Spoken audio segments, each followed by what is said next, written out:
8, 6, 5, 4, 3, 2, 1. Hello, everybody out there on YouTube. We are the Middle-Aged Guys, and we're coming to you again with another edition of what we've been playing this week.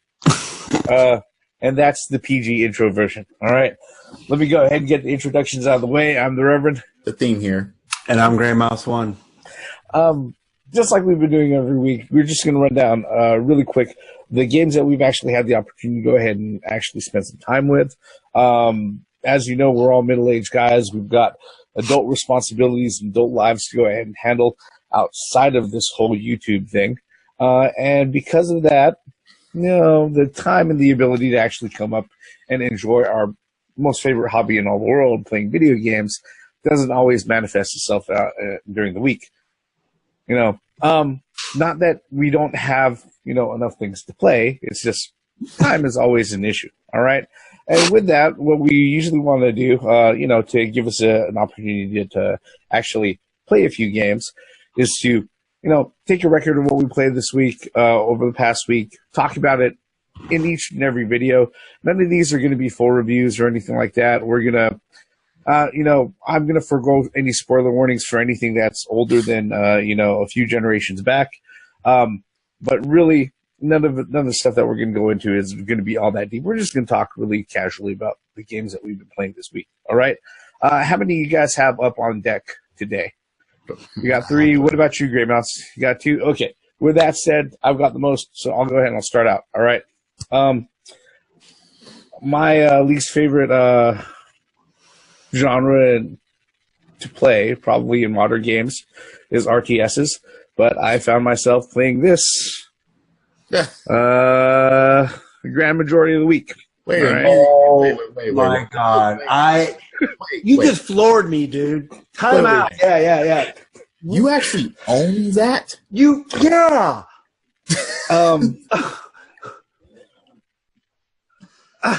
That's the reason why, all right? That's the reason why, all right? Wait a minute. Even if there's something that I own that's on a PC or on Steam or whatever, the fact that I would own something that I wouldn't usually play, touch, enchant, or even give props. Well, let me go ahead and go into this. Yes. How's that? No. First-person shooter, FPS. All right. RTS is first-person shooter. At first, and I was expecting. I'm sorry. StarCraft or something. No. StarCraft we talked about last week. But first-person shooters is probably the other genre that I'm not really big on. But no, I've been playing this mostly at work. Okay. Part of it is because of work and getting familiarized with ongoing support for this particular title and everything else. I just got to say that from what I've played so far, it's really pretty, but I still don't get the appeal overall for first-person shooter games. All right. That probably also has to do with the fact that it usually takes me a little while to go ahead and get used to build the tolerance to actually playing first-person shooter games. And with the environment over there at work, because I have to sit there and actually work on this across multiple configurations, there may be only one system where everything is running butter smooth, and then everything else is like running at different performance levels in between. And because of that, working on this and playing it throughout the week has not been fun for me. You know, throw on top of that it's if it's not obvious by the sound of my voice that I've been fighting off, you know, trying to recover from the plague. It just has not been fun. And like I said, it's really pretty, but I still don't get the appeal. I really don't. Okay. All right, floor is open, guys. What do y'all have? Now, I have to go back to sports for some freaking reason. But this game, I hold dearly in my heart for 2 reasons. Number one, I spent a lot of time playing it, especially when I was in the Navy with Grey Mouse. Okay. And number 2, as you can see, it's NBA Hang Time. Now, this is basically like the 3rd installment of the NBA Jam series. a lot of people didn't realize that. There was Jam Tournament Edition, and then there was this. When this hit the arcades, yes, it's structured like NBA Jam, but with a couple of twists. Yes, instead of like 2 to 3 per team, you had a total of 5 per team that you can choose from. Number 2 was the spin moves that you could do. The announcer's voice was changed, but he was saying more. Alley-oops and double alley-oops were a part of this game. I had so much fun, and not only did one of you can catch on fire, both of you could. If you could perform 3 double dunks, or alley-oops as they call them, without the other team scoring, yeah, both of you will stay on fire for a total of 25 seconds of possession. Wow. Now, what that means is the other team can score. That doesn't matter. As long as they don't do an alley-oop, you will stay on fire in its blue flames until that time runs out. That could even go from quarter to quarter or from half to half if the 25 seconds isn't fully expired. This also has a character creation. You can create your own character. Yes, there's a certain amount of nicknames to choose from, but yeah, you can create your own character and so on. Yes, it doesn't have face recognition, but plus, I hold this one over the PlayStation version because no load times. The sound is great. The control, you can set it for what you want. And overall, yes, it is a great game. And it's not totally like NBA Live or freaking NBA Showdown or whatever those games are. This is not meant to be taken seriously, so to speak. But that's one of those games.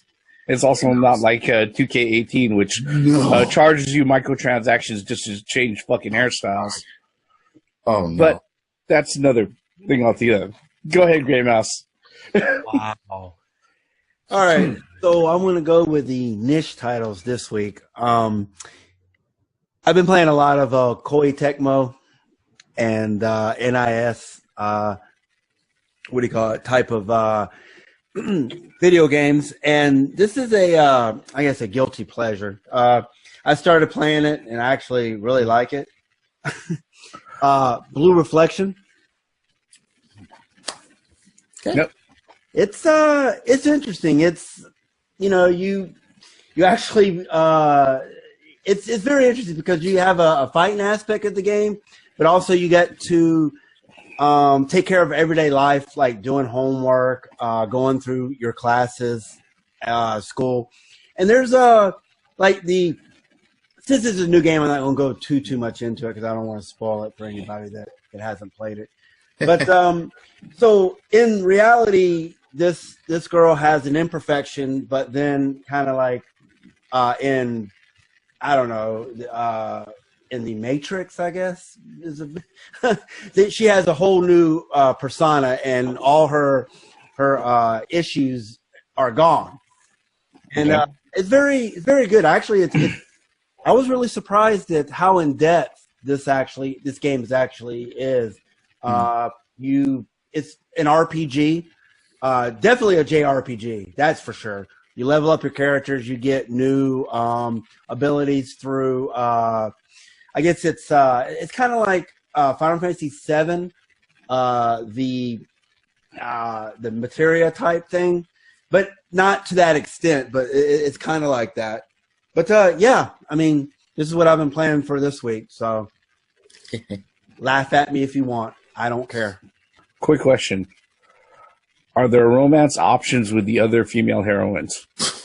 I haven't gotten that far into it, but I don't think so. I hope not. I wouldn't be surprised, but I mean, that very well could be the case, but whatever. I mean, I don't think so. It's an all girls school. Yeah. Then again, you're not playing Valkyrie Drive Bikini Profile or something like that. But that's another one. Yeah, and I'm not trying to no. Okay. All right. Okay, let's go ahead and let's step on. Let's go from new school RPG to old school JRPG. All right. This is Ys 3 Wanderers from Ys on the Super Nintendo. I did not know that I actually picked up a second copy of this off an eBay order that I did. But being the person that I am, I went ahead and I jumped into this again. Like I've been saying over the last few weeks, I've been playing through a second New Game Plus on Ys 8. Gray Mouse can attest that my save file has like 129 hours on it and counting. So I went ahead and when I picked this up, as part of what I usually do with all of the games from eBay, I opened up the cartridge, I cleaned the pins, and I tested it out for a bit. And jumping through the thing about this particular version of Ys is that this is the only side-scrolling version of all of the Ys series. Okay, and the thing is that I think Ys 4, which came out after this, is actually one of the ones that they remade for the PSP when they started bringing everything up to the new engine. All right. So yeah, when it comes to like a flashback to old school 2D sprites and side-scrolling action adventure, yeah, this is definitely one of the ones in the whole series that kind of sticks out for the fact that it is a side-scrolling action platformer. All right. You don't have to worry about the bump system. It doesn't move around like a overhead and other things like that. But definitely a game to go ahead and pick up, especially if you're a fan of the E series. And thankfully, from what I've seen on eBay, if you're looking just for the raw cartridge by itself, even the North American one, it's not going to set you back a huge amount. So that's that. That's the second one I've been playing. Go ahead, guys. What's next?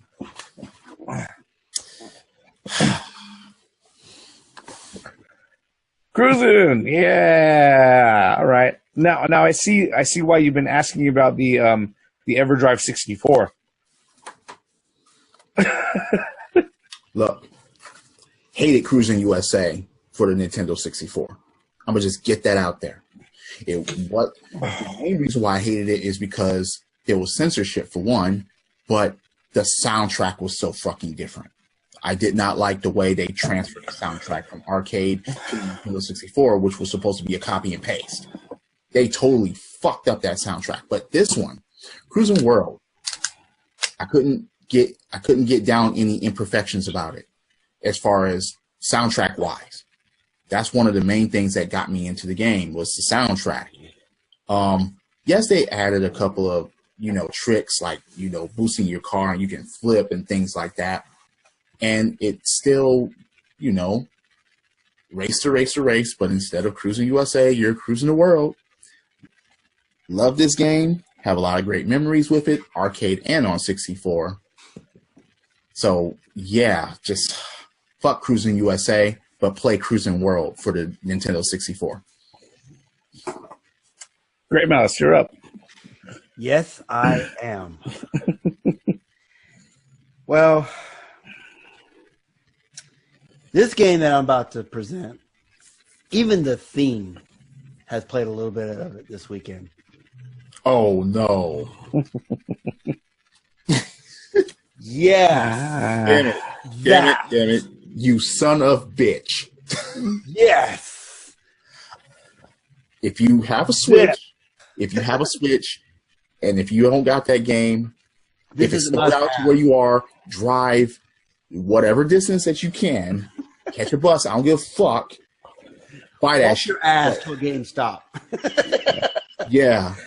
In fact, go to the one on Barranca and Irvine at the crossroads because that's where I had to just return my copy. But that's another story altogether. All right.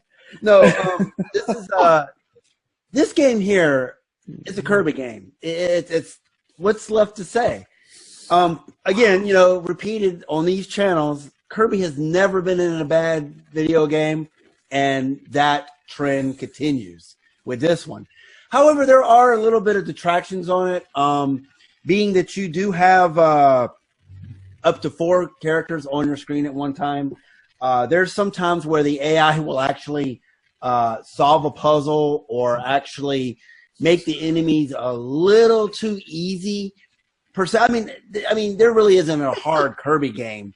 I mean, I would think the first one on the Game Boy Dream World would probably be Dreamland rather. That would probably be the most difficult one, maybe a little bit. But that's even pushing it though. But what about Canvas and Rainbow Curse? Even those aren't all that difficult. I mean, run out of Rainbow. Oh, you're right. Yeah, I mean, it has a little bit of strategy to it as well for those two. But the soundtrack is on par.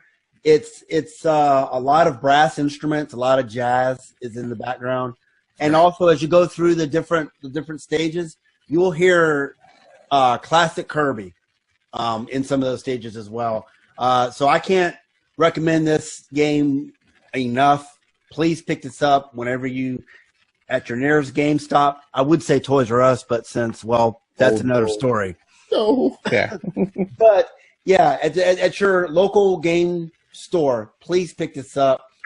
And definitely, I mean, this would almost, give you a Switch. I mean, this would almost give you a reason to buy a Switch if Zelda Breath of the Wild wasn't enough of a reason. Mario Odyssey. Or Mario Odyssey. Or Smash Bros. Or anyway. Xenoblade Chronicles. Yeah. Splatoon. Bayonetta 2. Diablo. Doom. But the Switch doesn't have any games. Yeah, no, the Switch doesn't have any games, so I don't know what we're talking about. As Greymouth said, he let me play it.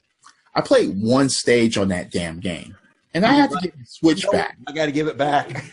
I was like, there's no way I'm going to sit up here and continue this. I just can't, because I was just like, I want it. One unique thing about the game is the friends abilities. It really helps you on some of the stages. That's what really impressed me about the game, is how well coordinated that was. Yep. Yeah, it was. All right, Reverend, what you got now? Let's see here. I think last time that we talked, I mentioned something about having to go ahead and charge up my portables. Mostly because I haven't done it in a while, but every time I do, I usually end up getting tied up with titles that I haven't picked up in a while for quite a few hours. All right. Let's see here. I actually have two of them here for the PSP, but I'll go ahead and I'll talk about one at least. All right. And that's this right here, which is Phantasy Star Portable number 1. All right. Nice. The thing about Phantasy Star Portable is that literally it does take the mechanics of Phantasy Star Online that's available on the Dreamcast and also the GameCube and the let's see here, the Xbox. All right, as far as episodes 1 and 2, and it goes ahead and it reduces it into more of a portable experience. All right. The cool thing about it though is that it has a very solid single player experience. All right, where you actually, throughout the game, you actually pick up a droid. All right. She's right there on the thing. And depending on how you play through the game and the type of interactions that you have with her, there are two different types of endings. Okay. There's a good ending and a bad ending. All right. Depending on the types of interactions that you have with her, pretty much helping her kind of develop a more human personality and everything like that. But, yeah, this is if you're thinking that this is going to be a stripped out, experience because it's not on a console, a full size home console. Well, let's be honest. When it came to the Dreamcast version, the other home consoles, it's pretty much like an updated, stylized kind of version of Diablo, if you think about it. All right. So, but like I said, the cool thing about it on the portable is that it does have the dedicated single player mode where you have that there. I have yet to go ahead and finish this. I know I have to finish through the single player on this because I think you can actually transfer the save over to Phantasy Star Portable 2, and it actually reads information off the save for Phantasy Star Portable 2. So it gives you an incentive to go ahead and finish this particular game. All right. But yeah, that's one of the games that I was playing on the PSP after I decided to go ahead and throw them all up and make sure that they're all charged and running again. Got lost in that for a few hours. Yeah. Yep. All right. Who's next? Theme. Okay.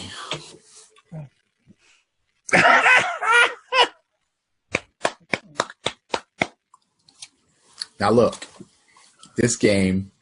Okay, playing the first Defender on the arcade and on the Atari. Yeah. Will always be held dearly in my heart. I remember when I got this game. The reason why I got this game is because Mike Tyson's Punch-Out was sold out. Couldn't get it that day. I had to wait. But I didn't go home empty-handed.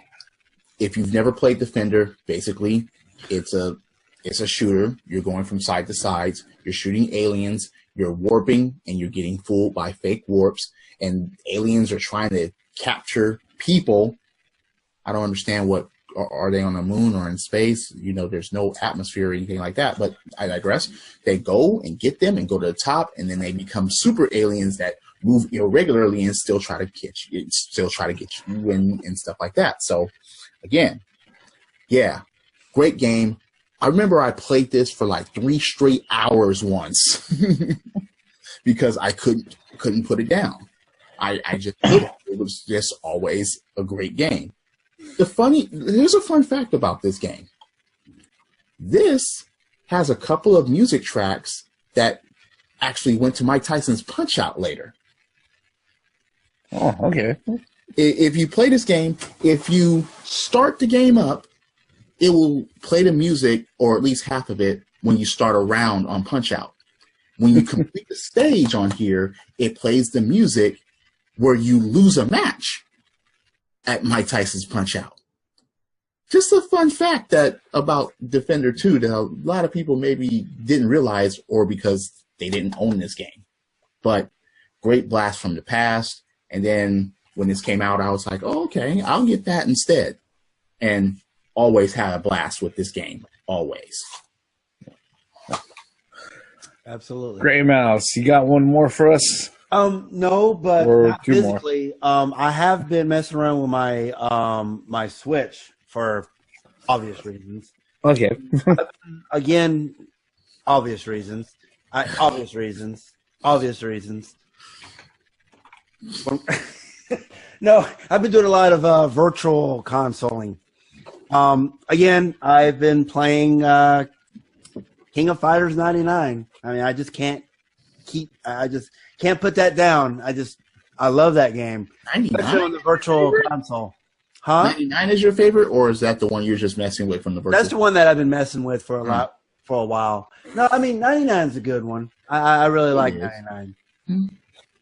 But yeah, there's a lot of games on the virtual console. So I guess I could just say that I've been playing virtual console on the Switch is what I've been doing.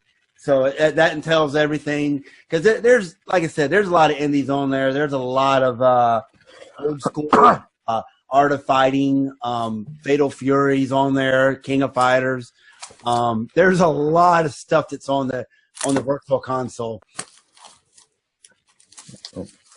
You know, one of the games that I found myself playing on a regular basis, and this goes back to, this is started up again. In fact, this game has never left my 3DS XL. I've got a crap load of flash carts with different games, like easily over 100 games in the holder for my 3DS XL. But the one physical cartridge that stays in there to this day and gets used more than anything is this game right here.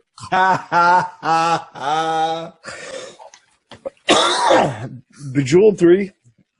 Of course, if you played any of the Bejeweled games, you know, Diamond Mine and what is it, Fever, I think, are the ones that I've been doing. All right, no.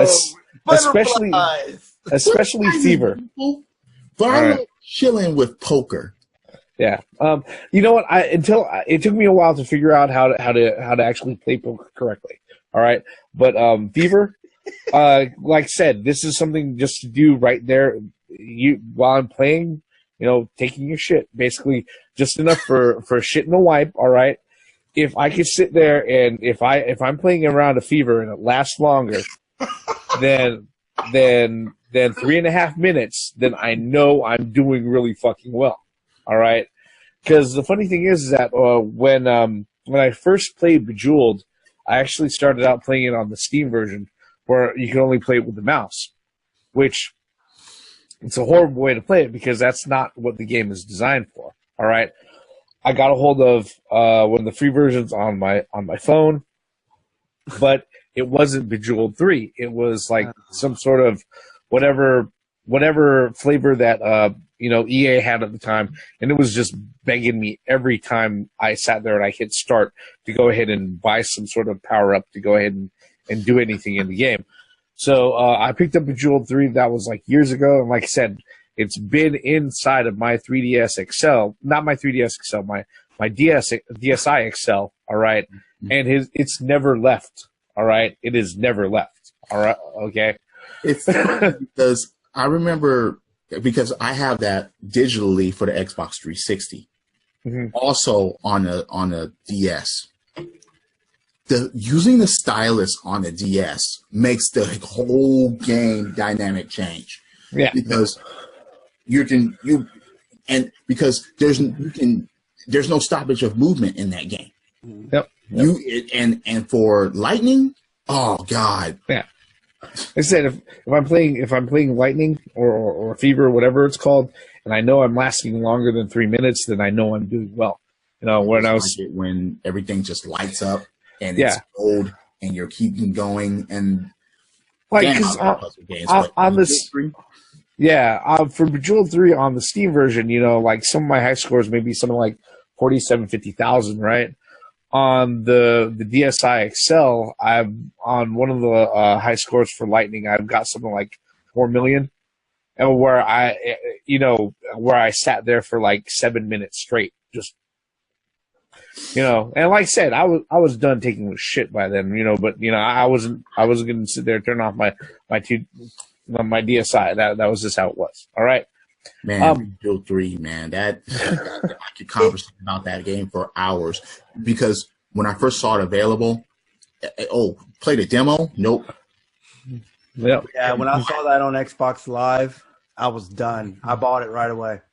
The soundtrack, if there was any game, this soundtrack screams adventure, screams RPG, but you're playing a puzzle.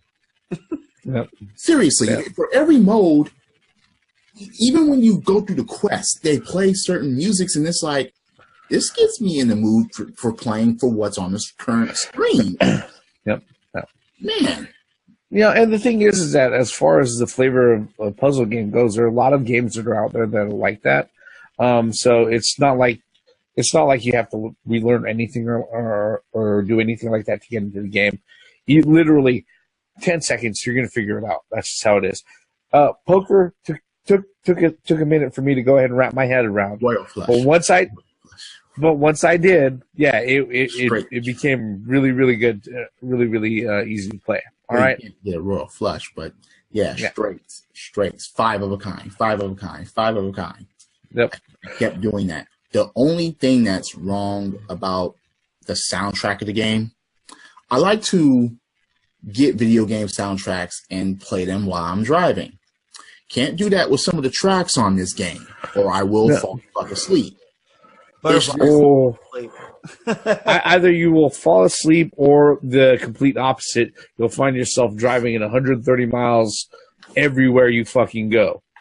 All right, because the soundtrack is so pressing when things really speed up. All right, but if as far as it goes, do we have anything else that we want to go ahead and cover for this particular week? All right, yeah, because we're winding down to the end of this particular session. All I'm going to say on Bejeweled 3 is that if you want a more adult version of that still happens to be a good game, Honey Pop on Steam, guilty pleasure. All right, I will tell you right now, it's actually a good game. Okay, but that right there pretty much wraps up what we've been playing this week. Ooh, wow. I don't want to go ahead and cough into my mic like that. what we really want to know, folks, is what you've been playing this week. You can go ahead and let us know by leaving us a comment below.